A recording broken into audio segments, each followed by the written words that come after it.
So what then in outcome 10 are the biodiversity indicators? And once again, I haven't lifted them all out, but just given a couple, and I have to say, Selwyn, wherever you are, I need to have a meeting with you, because you are the man that seems to have your fingers on the pulse of information and what can be measured and what information can be provided on many of these issues. Wetlands being rehabilitated, major rivers with healthy ecosystems, hectares of land and ecosystems being rehabilitated, environmentally sensitive areas being mapped, environmental tools being used in local government, percentage of land, mass and coastline under conservation, adaptation frameworks for different biomes, reduction of species on the red data list, species under formal protection, etc. They're all there. Key question, in fact, a couple of key questions. Are we measuring? Firstly, are we measuring? Question number one. Secondly, are we measuring in a manner that provides the kind of information that is meaningful for other sectors? Does it make sense to other sectors? Thirdly, are we engaging other sectors on what kind of information they need? Are we checking with the agriculturalists what kind of information on biodiversity, on river ecosystem health they need? Are we involving citizens in the monitoring work? And I think this is a big issue. It's an area, it's a growing and emerging area of work. And I must say that Minister Chabani is extremely, placing quite a lot of emphasis on the importance of citizen-based monitoring. And I think that the work that is being done in People in Parks, for example, is really, really critical to producing some citizen-based information that can contribute to this work. So there I've tried to schematically show you some of the linkages, and I'll get to some of the specific links. There's all the outcomes that I've lifted out that I think that there are very real linkages with. Challenge is demonstrating the nature of the contribution, gathering evidence and information to make specific points about impact, using the outcomes-based approach to push the envelope of influence. And I think this is really critical. In working out where to push the envelope and what the sphere of influence is, the outcomes-based approach is a very, very real opportunity. It's an opportunity because the reports come from each of the different outcomes and they cascade upwards through the ministers, through MINMEX, up to cabinet level. And the key question that is being asked at cabinet level is, what are the linkages? What is the impact and what are the linkages between the different outcomes? And in fact, in the cabinet discussion last week, Minister Molewa, during the discussion on these different outcomes reports, called for a comprehensive report, an umbrella report that does an overview of the impact of all the different outcomes on people, on quality of life, on service delivery. And this, I think, is where we in Outcome 10, in the environment sector, need to work hard to provide information that is relevant. So, just some examples, and I think these examples to you will be very obvious in terms of making the links and showing the impact. What is the contribution of biodiversity planning tools in local governments? To what extent are we able to use those tools in local government? What is the contribution of botanical gardens for education, for health, for employment? What is the contribution of national parks in job creation, in rural development, in local governance?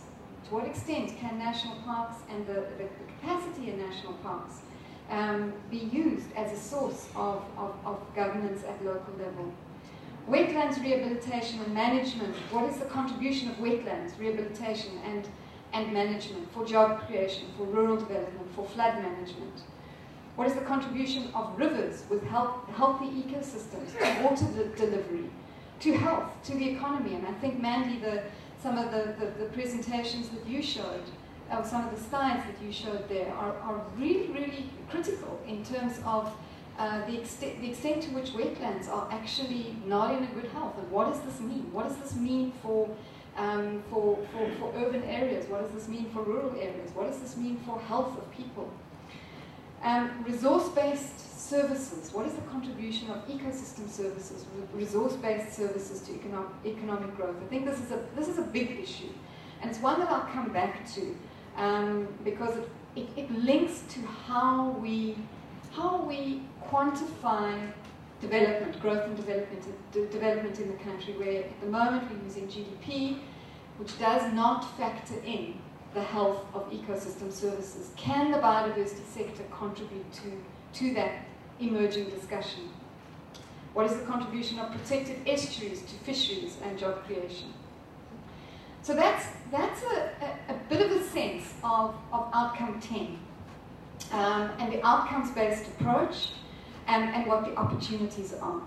I will now move very, very quickly and very briefly to touch on the work of the National Planning Commission, which, as you know, is being headed by Minister Trevor Manuel, also based in the presidency, and there's very close linkages between the performance monitoring work and the planning work. In fact, you can't actually de-link the two. If we're talking about monitoring performance in the short term, between now and say 2014, we've got to be talking about how to make the linkages and how to feed that monitoring information into the longer term planning. So what is the National Planning Commission doing? What is its work and what are the opportunities? Starting then with its functions, and this comes straight out of the Green Paper. The National Planning Commission is leading the development of the draft vision for 2025. It needs to lead investigations into critical long-term trends, and some of those are listed there. For example, what are the issues and trends around food security, water security, energy choices, economic development, poverty and inequality, structure of the economy, human resource development, social cohesion, health, defense, scientific progress. So it's a huge scope, huge reach. It needs to assist with mobilizing discussion around what a national vision might be for 2025, noting that 2025 is not actually that far away. China plans for 25 and 50 years. 2025 is it 13 years away? 14 years away? Not that far away, in terms of climate change, in terms of water, in terms of biodiversity. It also needs to contribute to reviews of progress in achieving the objectives of the national plan. So it's not only setting a national vision, but it's also reviewing progress. Just to give you a very quick snapshot of how its work is organized, because it helps to work out what to target. There are 5 thematic working groups. There's one on economy, material conditions, focusing on institutions, nation building, and human condition. Those thematic working groups are currently doing what is called a diagnosis. What are the key challenges at the moment? It's producing a diagnostic document which will go into a series of discussions and roundtables. And ultimately will produce a vision 2025. Timing is quite tight. The work has to be completed by November. Most of the consultations and discussions are going to be taking place between now and, well, I think probably between March and July. So now is the moment